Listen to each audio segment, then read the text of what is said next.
क्या आपने भारत में एक ऐसे स्ट्रक्चर के बारे में सुना है जहां ट्यूसडे को पूजा होती है और फ्राइडे को वही उसी स्ट्रक्चर में नमाज पढ़ी जाती है? यानी ट्यूसडे को वही स्ट्रक्चर मंदिर है और फ्राइडे को वही स्ट्रक्चर एक मस्जिद बन जाता है। क्या आपने कभी बोधशाला मंदिर इन मध्य प्रदेश के बारे में सुना हुआ है?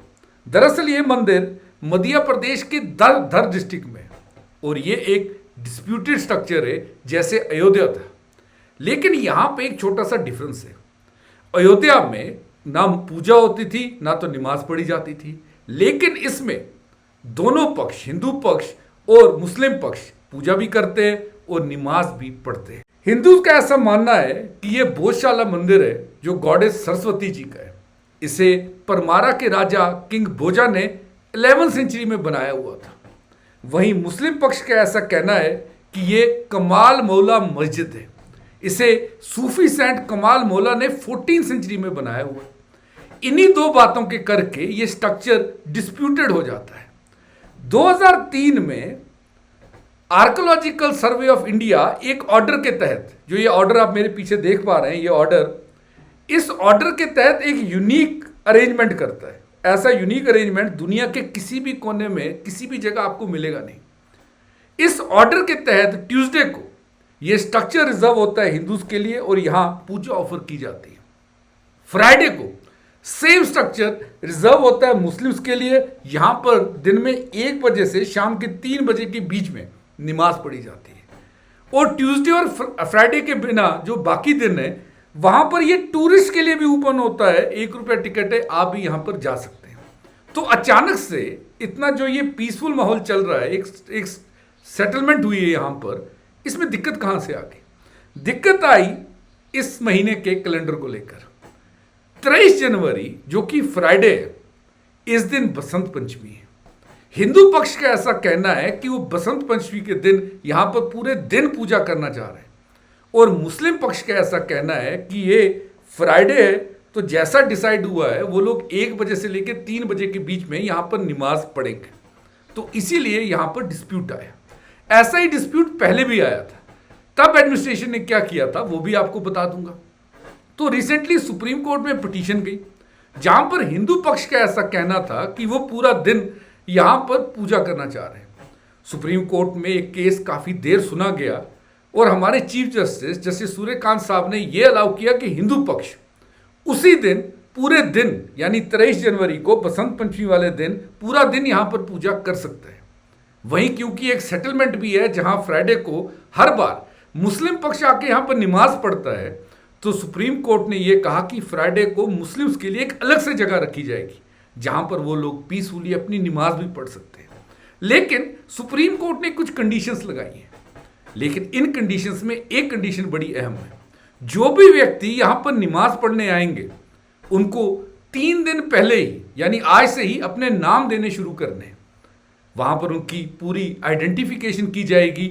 उसके बाद डिस्ट्रिक्ट एडमिनिस्ट्रेशन उन्हें नमाज पढ़ना अलाउ करेगी। यह वर्डिक्ट सुप्रीम कोर्ट ने दी और यह बहुत ही एक, मैं ऐसा कह सकता हूं कि एक कंप्रोमाइज किया है सुप्रीम कोर्ट ने ताकि एक कंफ्लिक्ट ना हो, कोई दंगे ना फैले। सुप्रीम कोर्ट का ऐसा कहा कि हिंदू पूरे दिन पूजा कर सकते हैं सनराइज से लेकर सनसेट तक क्योंकि बसंत पंचमी है।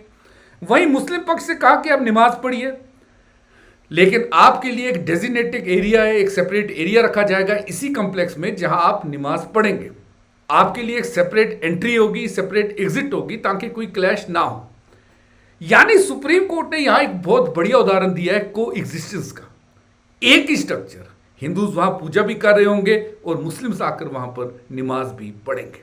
लेकिन ऑनरेबल सुप्रीम कोर्ट ने इसमें कुछ कंडीशंस लगाई हुई है। अगर हम ऑफिशियल कंडीशंस पढ़ें तो सबसे पहले आपको टाइमिंग बता दूं। हिंदू पक्ष 23 जनवरी को, जिसने बसंत पंचमी है, सुबह से शाम तक पूजा कर सकता है। मुस्लिम पक्ष जुम्मा की नमाज पढ़ेंगे 1 बजे से 3 बजे तक। लेकिन एक चीज याद रखिएगा कि मुस्लिम पक्ष को हिंदूज का वेट नहीं करना, कोई वहां पर वेटिंग एरिया नहीं होगा। नमाज पढ़ के उन्हें एरिया से बाहर जाना है।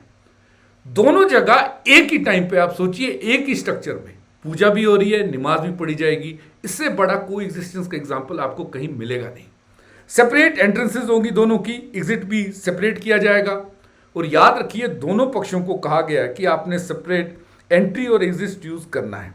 जैसा मैंने कहा, मुस्लिम पक्ष से कहा गया है कि जो लोग यहां पर नमाज पढ़ने आएंगे उनकी एक लिस्ट आपको डिस्ट्रिक्ट एडमिनिस्ट्रेशन को आज तक यानी जनवरी 22 तक देनी ही देनी है।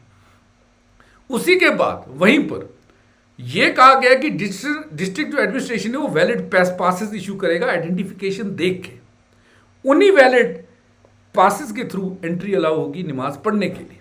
डिस्ट्रिक्ट एडमिनिस्ट्रेशन से कहा गया है कि आप सिक्योरिटी इंश्योर करेंगे और ये जस्टिस सूर्यकांत ने एक को एग्जिस्टेंस का फैसला दिया हुआ है। यही तो खूबी है हमारे देश भारत की, जहां पर को एग्जिस्टेंस प्रिवेल करती है।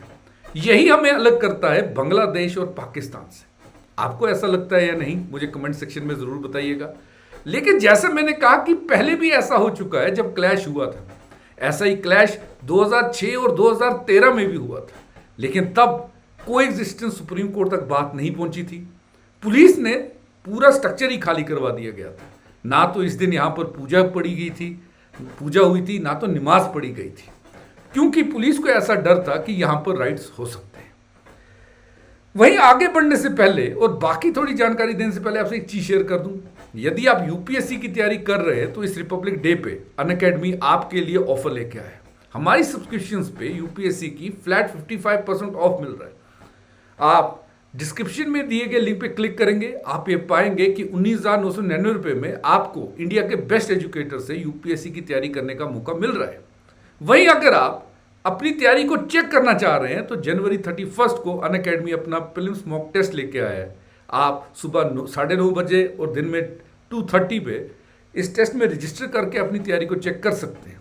वहीं अगर आप चाहते हैं कि एक्सपर्ट्स द्वारा तैयार की गई टेस्ट सीरीज देख के आप यूपीएससी की तैयारी को चेक करो तो 19,999 में अनअकैडमी की जो एक्सपर्ट्स ने टेस्ट सीरीज बनाई है वो आपको मिल जाएगी। सब डिस्क्रिप्शन में लिंक के क्लिक करके आप अवेल कर सकते हैं।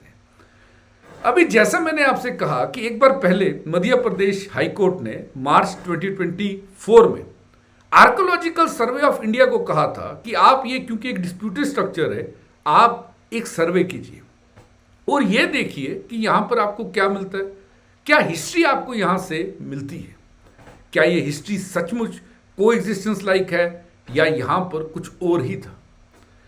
आर्कोलॉजिकल सर्वे ऑफ इंडिया ने अपने 2000 पेजों की रिपोर्ट दी हाई कोर्ट को जुलाई में। अप्रैल से मार्च से लेकर जुलाई तक खुदाई चलती रही, एक्सकवेशंस की गई और काफी पैरामीटर से यहां पर जो सर्वे किया गया, उसके बाद 2000 पेज की report archaeological survey of India ने दी।